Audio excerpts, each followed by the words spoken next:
I'm Mr. MegaManFan, and today we're looking at the first home version of Space Invaders on an Atari console that doesn't suck. And sadly, it was not even made by Atari.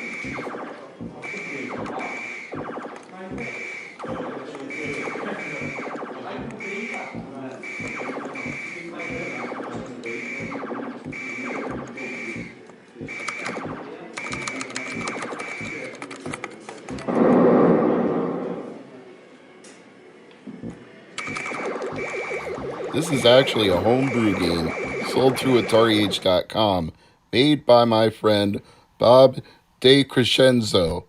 I'm probably butchering his last name and I apologize, but I just call him Pac-Man Guy most of the time because he has made very awesome ports of numerous Pac-Man games for the Atari 7800, including, unbelievably, Baby Pac-Man, the only Pac-Man pinball game, and he still found a way to make an Atari 7800 version of it. That is the kind of awesome programmer Bob is. And because of that, he has also made an awesome version of Space Invaders for the Atari 7800.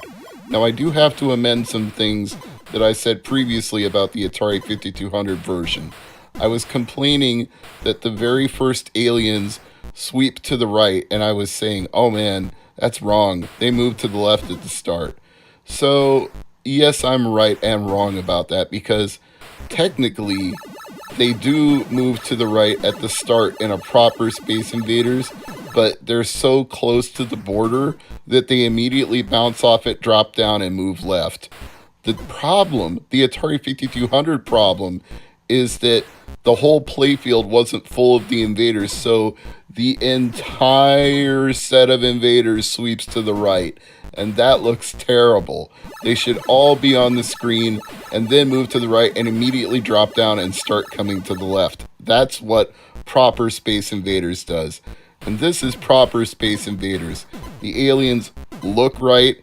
There's 11 columns by 5 rows. The UFOs display the correct values when you hit them. In fact, I'm betting that Bob is such a perfectionist, and I know Bob is, that if you counted the number of shots you fired, you could actually adjust the values of the UFOs when you shoot them. Because in real arcade Space Invaders, that's what happens. The UFO value is determined by the number of shots that you have fired.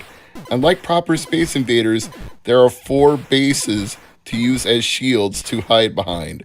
So this is accurate in almost every detail, down to the lettering at the top, looking like the Taito arcade lettering, the font that they used for displaying the game, which was a very basic, generic looking font. It's like a typewriter text font. It's not special, but that's what makes it special, is that it's not special.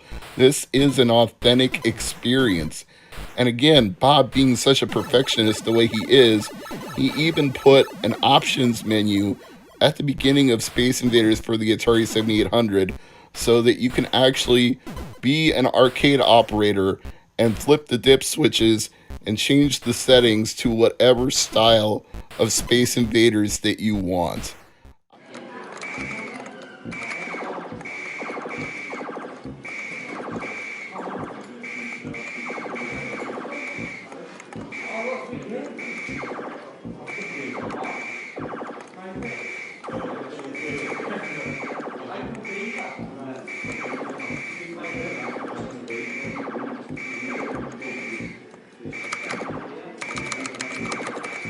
I prefer the default settings for the most authentic experience, but if you want to do crazy things with it, have at it, go to town. That's what he put it in there for.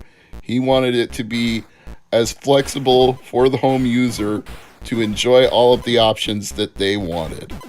Another thing I commend him and give him praise for about this version is that it sounds right.